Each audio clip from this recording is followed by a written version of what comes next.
Hi, welcome to SplatNews, your source for everything Splatoon 2 related, straight from the source and to you. Today we have topics about everything. All sources are listed in the description, so feel free to visit them. Let's talk Splatoon 2.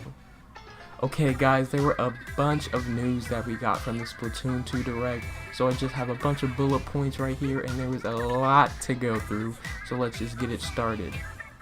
Alright guys, let's start off by talking about all things completely new to Splatoon 2.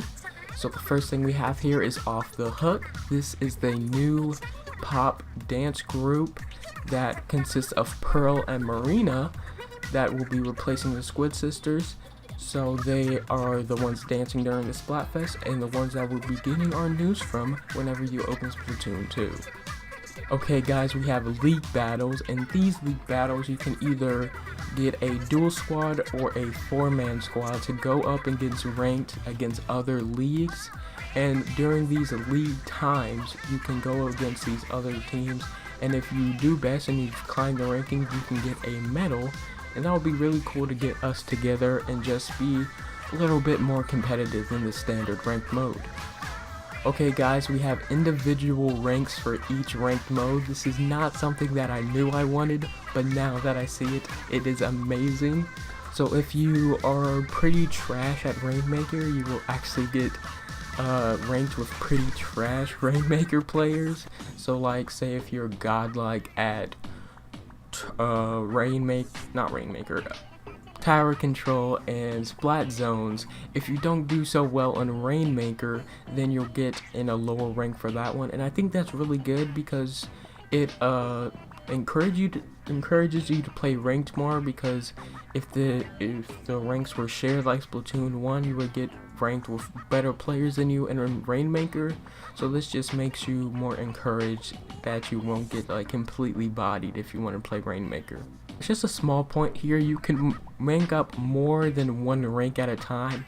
So here they show that they went from C+ to A- I believe in one ranked match, and that's pretty good, especially if you went like say 15-0 or something. You'll probably go up like 2 ranks or something, so this is pretty cool. The sad one here, Salmon Run is only available for set times only. This is kind of sad, but it's not like Splatfest when we'll get one like every like 2 months or so. It's gonna be like 3 or so. It seems like at least maybe a week, maybe a month, but it's kind of downer that you can't play it always. Well, you can, but you have to play it with other friends in the show, which is where all of our games and private matches will be, but I don't think it's gonna give rewards, so we haven't seen much of that. As we have new abilities, and the first one we saw was Thermal Ink, and if you ink somebody, then for a set amount of time you can see them through walls, and this is pretty cool.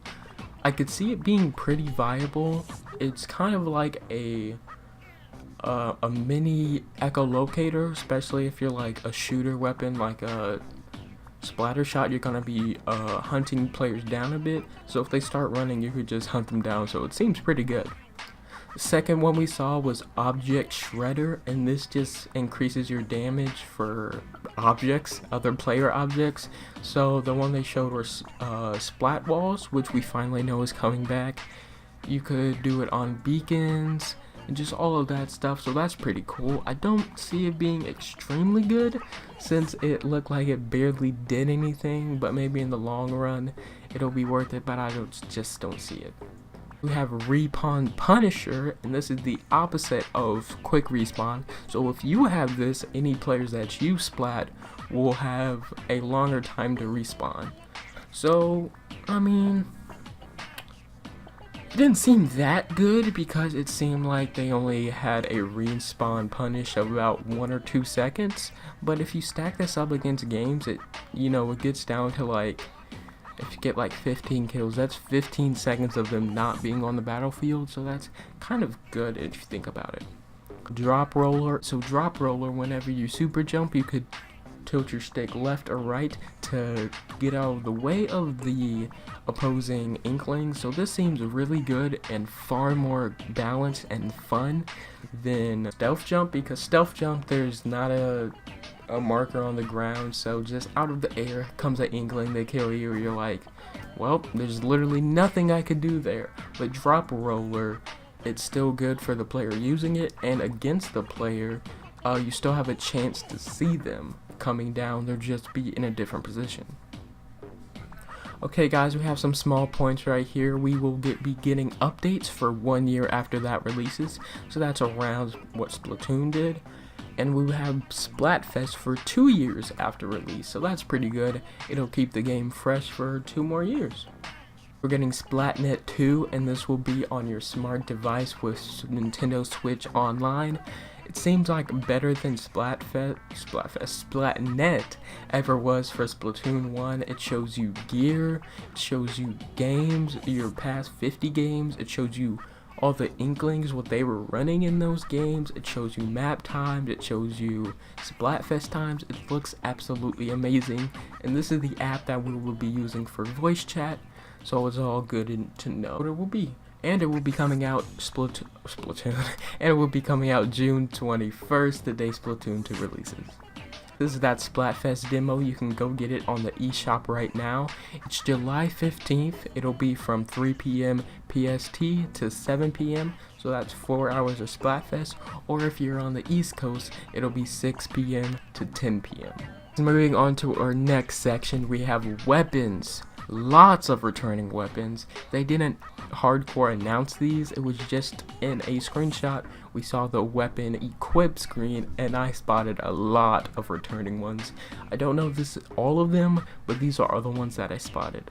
I saw a 3K, a 52 gal, a .96 gal, an octobrush, a tri-slosher, a Luna blaster for some reason, a jet squelcher, an arrow spray, an NES Zapper 85, and a Splattershot Jr. Might be our starter weapon, although it might be the dualies because it looks like they're pushing that a lot. These seem like new weapons, new main weapons that will be coming on the disc. So we have a Clash Blaster, which just seems like a Rapid Blaster. So maybe Rapid Blaster's not returning and this is the replacement for it. We have a Flingza Roller. The horizontal flick is faster and the horizontal flick is slower, but it has longer range.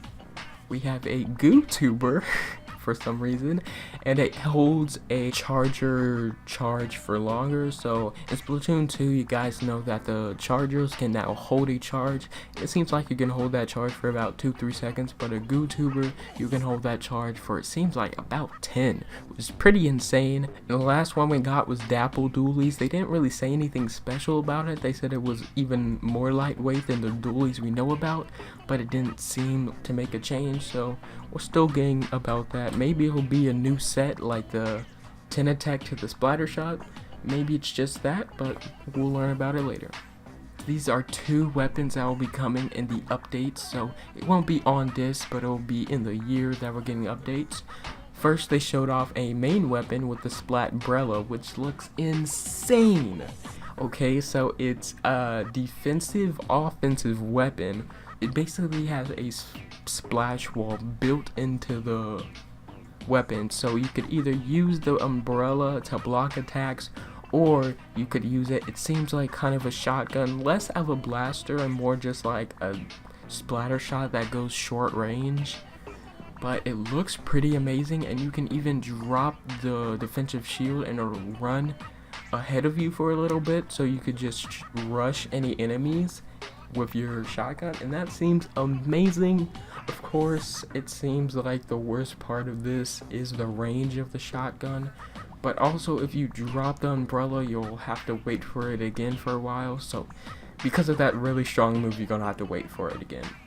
And the last update weapon that we're going to be getting in the coming year is the Bubble Blower Special. So basically you blow a bunch of your ink bubbles, and then you or a teammate, I assume, can pop the bubble, and it just is an insane burst of damage, and it covers a lot of ground. This thing looks pretty insane. Although the bubbles If you think about it, bubbles would theoretically move pretty slow, so you could see it coming and then just run and hide, but it still seems like pretty good for just covering turf.